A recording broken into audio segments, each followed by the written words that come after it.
गठबंधन जिंदाबाद जिंदाबाद जिंदाबाद हमारा गठबंधन जिंदाबाद जिंदाबाद जिंदाबाद राजकुमार सैनी जिंदाबाद जिंदाबाद जिंदाबाद डॉक्टर महेश जिंदाबाद जिंदाबाद। जी राजकुमार जी, आज आपके जो नेतृत्व में कहें या एक संघ की बात करें, आज कई पार्टियों ने आज एक तीसरे मोर्चे का गठन कहें या जिस तीसरे मोर्चे की शुरुआत कहें, इसके ऊपर एक बैनर पे लिखा हुआ आपका तीसरा मोर्चा संयुक्त बैठक। तो इस प्रकार से ये संयुक्त बैठक करने का क्या रीज़न है? देखिए, ये उस समाज की एक लड़ाई है जिनको लोगों ने पछाड़ दिया। इस समाज के लोगों ने तरह तरह के झांसे दिए, रोजगार के झांसे दिए, मान सम्मान के मुखौटे लगाए, कोई प्रदेश अध्यक्ष जिला अध्यक्ष के बनाए। लेकिन जब हिस्सेदारी की बात आई तो मेरे हाथ में वो पेपर है जिनको मैं यदा कदा आप सब लोगों के सामने रखता हूँ। और ये पेपर जो है ना, इसलिए नहीं मैं दिखाता कि इससे कोई हम झांसा देना चाहते हैं। ये तो सिर्फ हक परस्ती की लड़ाई है। जो देश के अंदर हो रहा है वो देश के अंदर नहीं होना चाहिए था। हम सब लोगों ने कहीं ना कहीं इस SC/BC के लोगों का जो 80-85% लोग हैं, ये लोग अभी 25% की हिस्सेदारी में हैं। और अब जो भर्तियां हो रही हैं इनमें तो ये 16% पे चले गए, दोनों को मिला करके। ना 27% रहा, ना बैकवर्ड का, ना शेड्यूल कास्ट का। इस भेदभाव के खिलाफ ये तीसरा जो मोर्चा हम करें, ये एक वर्ग की लड़ाई है जिसको हम 85वीं बात कहते हैं। वो ये एक वर्ग वो है जिसको सभी शासकों ने, सभी राजनीतिज्ञों ने इस्तेमाल किया है। अब इस अतिक्रमण को रोकना होगा। इस अतिक्रमण को रोकने के लिए ये थर्ड फ्रंट सामने आया है और ये थर्ड फ्रंट ही फर्स्ट फ्रंट बन के लोगों को इंसाफ दिलाएगा। किस प्रकार का इंसाफ दिलाएंगे आप?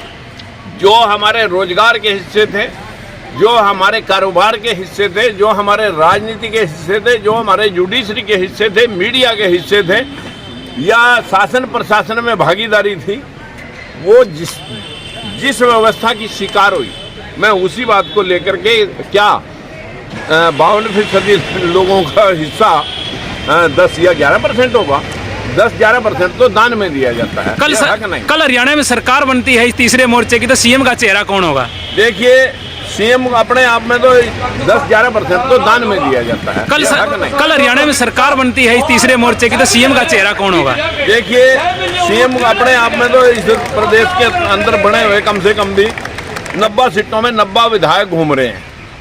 बन करके सब सीएम बनना चाहते हैं। हमारा सीएम की लड़ाई नहीं है, हमारी हक परस्ती की लड़ाई है।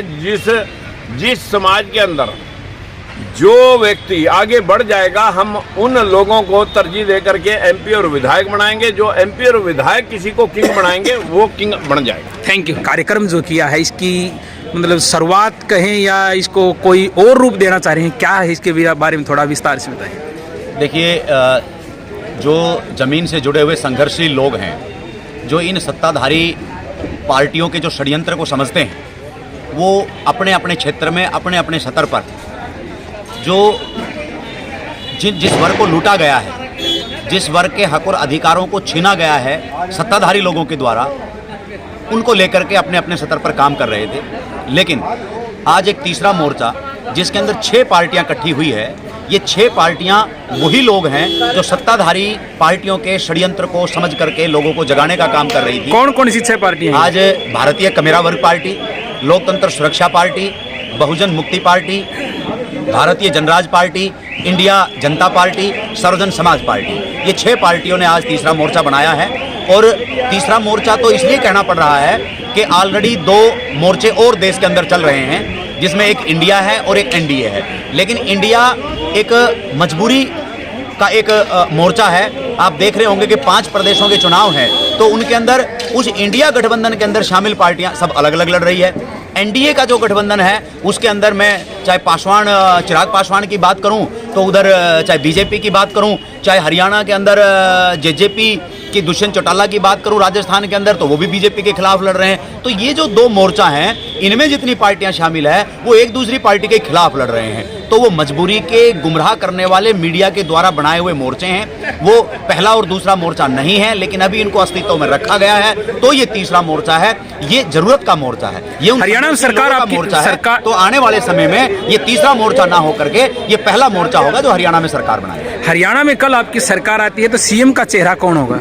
देखिए, ये सारी जो पार्टियां हैं जिन्होंने ये मोर्चा बनाया है, उनके तमाम पार्टियों के जो शीर्ष नेतृत्व है वो बैठ करके तय करेगा कि कौन मुख्यमंत्री होगा, कौन उप मुख्यमंत्री होगा, क्योंकि इसके अंदर रिजल्ट कौन लेकर के आता है। कई बार 6 पार्टियां हैं तो 6 पार्टियों के अंदर कोई एक पार्टी ज़्यादा विधायक जिता करके आएगी, दूसरी पार्टी उससे कम विधायक जिता करके आएगी, दूसरी पार्टी जो सपोर्ट में रहेगी जो विधायक जिताने का काम करेगी। तो सबका जो साझा काम होगा और साझा बैठ करके कौन मुख्यमंत्री बनेगा, कौन उप मुख्यमंत्री बनेगा, किस पार्टी के कौन कैबिनेट के अंदर होंगे, वो जब रिजल्ट आएगा तो सब मिलकर तय करेंगे। अभी बहुत जल्दबाजी होगी इस बात को कहना कि कौन मुख्यमंत्री होगा, कौन उप मुख्यमंत्री होगा।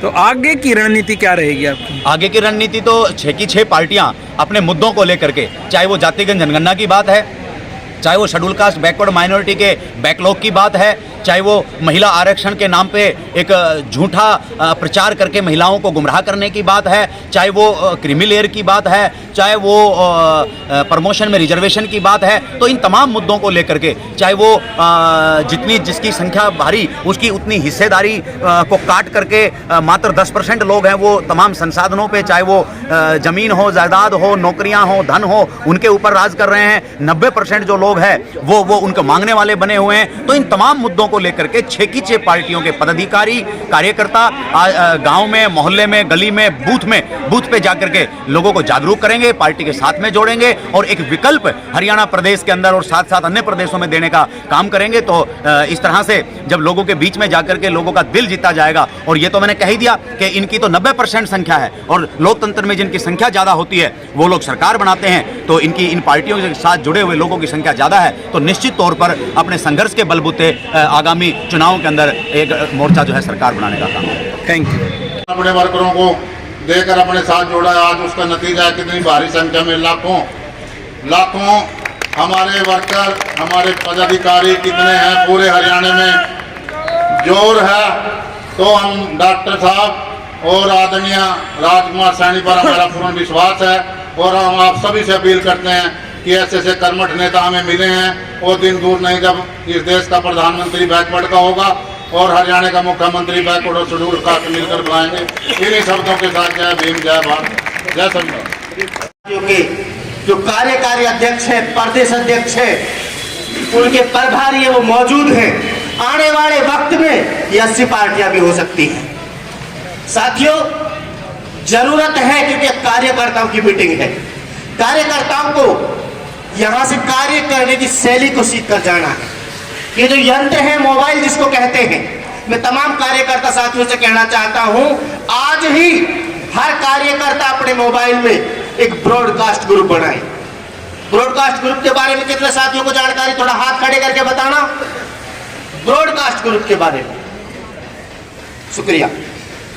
साथियों, इस सरकार ने जो केंद्र में है, जो प्रदेश में, जो देश में है, उसने हमारी कनेक्टिविटी को खत्म करने के लिए व्हाट्सएप ग्रुप पर अपना जाल बिछाया, अपना एक आदमी बिठाया कि 5 लोगों से ज्यादा लोगों पर अपना मैसेज आप फॉरवर्ड नहीं कर सकते। इसलिए मैं आपसे कह रहा हूं साथियों कि मोबाइल में आप ब्रॉडकास्ट ग्रुप को बनाएं। उसमें आप मैक्सिमम जो लोग हैं उनको कल शामिल करें। जब आप मैसेज भेजेंगे उसमें सैनी साहब, तो व्यक्तिगत मैसेज जाएगा, वो मैसेज ग्रुप में नहीं जाएगा। जब व्यक्तिगत मैसेज आपका जाएगा तो व्यक्तिगत आदमी व्यक्तिगत तौर पर आपके साथ जुड़ेगा। बेल नहीं जाएगी, मैसेज जाएगा। यानी एक साथ आप 200 से ज्यादा जो लोग हैं उनको मैसेज भेजेंगे तो व्यक्ति हर रोज जब सुबह उठेगा तो आपका मैसेज पाएगा। तीसरे मोर्चे के गठन से संबंधित बातें आप भेजेंगे तो अपडेट रहेगा। क्योंकि एक साथ 200-250 लोगों के ग्रुप में हम किसी आदमी को ऐड करते हैं, वो व्यक्ति या तो ग्रुप छोड़ने के लिए मजबूर हो जाता है या रात भर मैसेज चलते रहते हैं। इसलिए तमाम साथी ध्यान दें, जो कार्यकर्ता है, कार्य करने को डिजिटल करना होगा हमें अपने काम को। दूसरा साथियों, जनता को जगाना हमारा काम है। तो जनता को जगाने के लिए हमारे पास मुद्दे होने चाहिए।